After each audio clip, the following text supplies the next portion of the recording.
ወሬያቸውን ሲያወሩ በውሃ አይን ውስጥ ስለወደቁ ነበረ። ይህንንም ለምጥን ስትነግራት ባልና ሚስት ናቸው እንዴ አብሮ የሚመካከረው ባልና ሚስት ነው በማለቷ የተነሳ ምጥን ይህን ነገር እማየን ጠይቄ መረዳት አለብኝ ስትል እየሮጠች ወደ ሳሎን የበረረችው። ወደ ሳሎን ከሄደችም በኋላ አቤጌልና ወይዘሮ ማርታ ከፍተኛ ጭቅጭቅ ላይ ሆነው ነበረ የደረሰችው። አቤጌል ወይዘሮ ማርታን ብር በግድ ትሰጭኛለሽ እያለች እያስጨነቀቻት ነው የምትገኘው። ብሩን ለመፈለግሽው ስትላት የሰላምና የዳጣን ዲኤንኤ ላሰራ ነው፣ ቤት ውስጥ የተለየ ምግብ ትሰጣታለች፣ ትንከባከባታለች። ከቅርብ ጊዜ ወዲህ ደግሞ አብረሽኝ ካላድርሽ እያለቻት ነው። ስለዚህ የሆነ ነገር አላቸው፣ እናትና ልጅ ሊሆኑ ይችላሉ። ያለ ምክንያት እንግዲህ ዳጣ እዚህ ቤት ልትቀመጥ አልቻለችም። ስለዚህ ዲኤንኤ ማስመረምርበት ገንዘብ ፈልጋለሁ ስትል ነበረ ወይዘሮ ማርታ። አሁን እብደትሽ ከመጠን በላይ ስለሆነ እኔም እያበድኩ ነው መሰለኝ፣ የምትናገሪው ነገር ምንም አይመስለኝም እና እንደውም መመርመር ያለብሽ አንቺ ነሽ፣ እባክሽ አንቺ ልጅ አታሳብጂኝ ስትል እንግዲህ ወደ ለመመጥ ቀይራለች ማለት ነው ቁጣዋን። በዚህ መካከል ውሃ ለምን እየሮጠች እንደመጣች ስትጠየቅም ሁለታቸው ሲጨቃጨቁ ስለደረሰች የመጣችበትን ጉዳይ ረስታ ጸጉሬን እንድትፈችልኝ ነው በማለት እናትየውን ጠይቃለች። እናትየውም ኤቢ ትፍታለች በማለት እንግዲህ በኤቢ ነገር ተማራ ሄዳለች ማለት ነው። እንግዲህ ኤቢ ውሃ አጠገቧ መሆኗን ረስታለች። ወይዘሮ ማርታ ካጠገቧ ከሄደች በኋላ የናታንና የዳጣ ጉዳይን የሰላምና የዳጣ ጉዳይን ሁሉ በማንሳት እዚህ ቤት ትልቅ ነገር እየተሰራ ባየና ማየ ግን አይናቸው ታውሯል እና አንድ እውነት አለኝ። ስለዚህ ይህን እውነት ይዤ ደግሞ ማፈር የለብኝም፣ እስከ መጨረሻው እጓዛለሁ በማለት በአቋሟ ጸንታለች ማለት ነው። የሰላም ቼክአፕ ስለሆነ ዛሬ አቶ ደረጀና ዳጣ ሰላምን ይዘው ወደ ሆስፒታል ሄደዋል። እሷን ወደ ሆስፒታል ካስገቡ በኋላ መኪና ውስጥ ቁጭ ብለው እያወሩ ነበር የሚገኙት። ዳጣ እናቷን የማወቅ ጉጉቷ እንዳለ ነው። ሆኖም ግን አቶ ደረጀን ላለማሳቀቅ ብላ ስለ እናቷ ዳርዳር እያለች ጠይቀዋለች። አንዴ ነግሬሻለሁ፣ ቃል ገብቼልሻለሁ፣ ስለዚህ ይህንን ነገር መታገስና መጠበቅ አለብሽ እያላት ነው። እኔ ስለ እናቴ ልጠይቅ ሳይሆን ባገኛት ልክ እንደ ሰላም ትንከባከበኝ ሆኖ ይህ ጥያቄ ፈጥሮብኝ ነው በማለት ለአቶ ደረጀ ተነግሯለች ማለት ነው። በዚሁም እንግዲህ ሰላም በጣም እንክብካቤ እያበዛችባት እንደሆነና እንክብካቤዋን ደግሞ ምንም በማድረግ ልትመልስላት ስላልቻለች እንደተሳቀቀች ለአቶ ደረጀ እየነገረችው ነው። አቶ ደረጀ ምሰራልሽ ምግብ ከውሃ ተደብቀሽ ስትበይ ይዋጥልሻል ወይ በማለት ይጠይቃታል። አዎ ባለፈው አንቆኝ እንደውም ውሃን አምጥቼ ስጠጣበት ነው የወረደልኝ በማለት እያሾፈችበት ነበረ የምትገኘው እና አቶ ደረጀን ይህ ነገር ኮንፈርት አልሰጠውም። ምክንያቱም ሰላም በጣም ለዳጣ መድሎ እያደረገች ነው። ከዚህ ቀደም ኤቢ አንቄ ገድላታለሁ ስትል በኃይለኛ ጥፊ ኤቢን እንዳጮለቻትም አቶ ደረጀ የሚያስታውሰው ነገር ነው እና በጣም ያልወደደው ነገር ለየት ባለመልኩ ዳጣን መንከባከቧና ከመኝታ ቤቷም እንዳትወጣ እንግዲህ አብራት እንድታድር ኪችን ውስጥ አብራት እንድትሆን መፈለጓ ነው። አቶ ደረጀም እንግዲህ ዳጣን ባሽሙር እንዳትንከባከብሽ፣ እንድታመናጭቅሽ፣ እንድትሰድብሽ፣ እንድትመታሽ እነግራታለሁ ያለ እያሾፈባት ነው የሚገኘው። አርጁን አቶ ደረጀ በር ላይ እንግዲህ መቀመጡን በጭራሽ ሊተው አልቻለም። ምክንያቱም የኤቢ ፍቅር ከቀን ወደ ቀን እየጨመረበት እየተሰቃየ ነው የሚገኘው።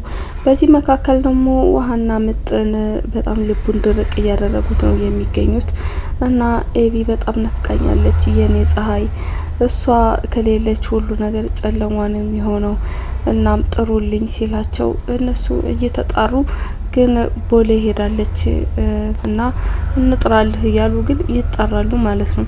እሷ ቦሌ ሆና ነው ወይ የምትጣሩት በማለት በጣም እየተነደደባቸው ነበር የሚገኘው። በመጨረሻም ውሃና መጠን እብድ እንደሆነ እንደሚያመው ነግረውት ካጠገቡ ሲሄዱ እሱም አዎ ያመኛል በማለት እሷ በጊዜ እንዴት አትመጣም በማለት ጥያቄ ሲጠይቅ ሳይመልሱለት ነበረ ካጠገቡ ተነስተው የሄዱት። አቤጌል በዳጣና በውሃ ፊት ናታንን እያሽኮረመመችው ነው የምትገኘው። ወጣቶች በጣም ያምራሉ እና ለቀለበት እያሰብኩ ነው 2 ግራም ይበቃል ወይ በማለት እንግዲህ የፍቅር እየተጫወተች ነው። እሱ ደግሞ በጣም በድርጊቷ እያፈረ ነው የሚገኘውና የኔ ጣቶችስ አያምሩም ወይ ስትል ዳጣን አየት አድርጓታል። ዳጣም በጣም የሚያምር ጣት እንዳላት በምልክት ትነግረዋለች እና አዎ ያምራሉ ብሏታል ማለት ነው። ያው ለሰርጋቸው እንዲዘጋጅና ስለሚወልዷቸው ልጆችም ስማቸውም ማን ብለው ማውጣት እንዳለባቸው ትጠይቀዋለች።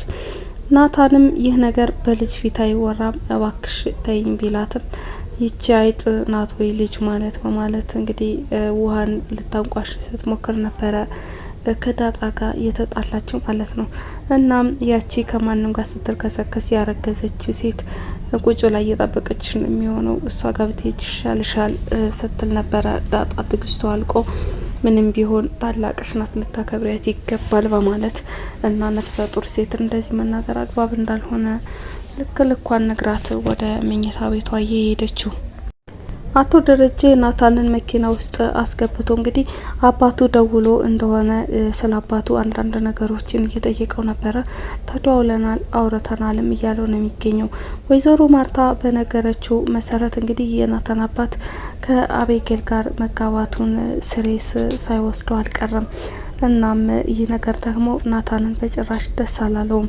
ስለ ሰላምም የልጅ አባት እንግዲህ ወይዘሮ ማርታና አቶ ደረጀ ሲወያዩ ነበረ።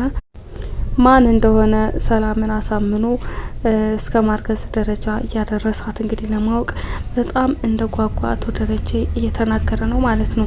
ወይዘሮ ማርታ በበኩሏ ምን አይነት ትዳር እንዳላትና በጣም በባሏ እንደምትኮራ እንደምታከብረው፣ ወንዶች ደግሞ በክብራቸው እንደማይደራደሩ አቶ ደረጀን እያሞካሸች ነበረ።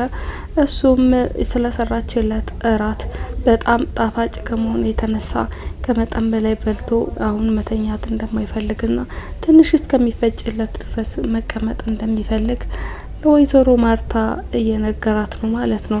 እርስ በርስ እንግዲህ ሲወዳደሱ ከቆዩ በኋላ ነበረ ሰላም ከመቼው ወልዳ የልጅ አባቷን እስከምታስተዋውቃቸው ድረስ መቸኮላቸውን የተነጋገሩት እና በዚህም እንግዲህ የጎረቤቶቻቸውን አፍ እንደሚያስይዙ እርግጠኛ ሆነዋል ማለት ነው። ወይዘሮ ማርታም እንግዲህ ከሰላም ምንም አይነት ፍንጭ ልታገኝ ስላልቻለች አሁን ከዳጣ ጋር ያላት ቀረቤታ እጅግ በጣም የጨመረ በመሆኑ ለዳጣ ሚስጥር ትነግራታለች ብላ ስላሰበች ነበረ ዳጣን ሰላም ስለ ልጇ አባት ያወራችሽ ነገር የለም ወይ ብላ የጠየቀቻት። ዳጣ ምንም የሰማችው ነገር ስለሌለ እጅግ በጣም በብዙ ዘዴ ላጣራ ሞክሬ ነበረ ግን ሊሳካልኝ አልቻለም አልነግርሽም ብላኛለች በማለት ለወይዘሮ ማርታ ትመልሳለች ማለት ነው። እንግዲህ ናታንና አቶ ደረጀ በወሬያቸው መካከል አንድ ነገር ደፈርከኝ አትበልና ልጠይቅ እወዳለሁ በማለት ናታን ለአቶ ደረጀ ጥያቄ ያቀርባል። ምንድነው የምትጠይቀኝ? ምንም ችግር የለውም በግልጽነት ምንም ነገር ሳትፈራ ጠይቀኝ ሲለውም ስለ ዳጣ ነው በማለት እንግዲህ የአቶ ደረጀ ልብ ቀጥ አርጎታል ማለት ነው።